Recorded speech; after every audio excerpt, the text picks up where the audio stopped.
குர்ஆன ஓத தெரியாமலாம் இருந்துடாதீங்க. தயவு செஞ்சு சொல்றேன், குர்ஆன ஓத தெரியாமலாம் மூத்தாயிராதீங்க.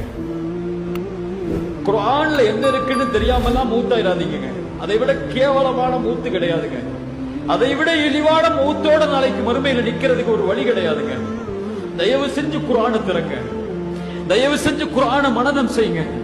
அடுத்த தலைமுறைக்கு ஹாஃபிதுகள் கிடையாதுங்க. இந்த சமூகத்துல குர்ஆனை மனனம் செஞ்ச தோழர்கள் கிடையாதுங்க. நிலையை உணர்ந்துக்கோங்க. நான் சொல்றேனோ இல்லையோ, உங்களுடைய நிலை இதுதான்.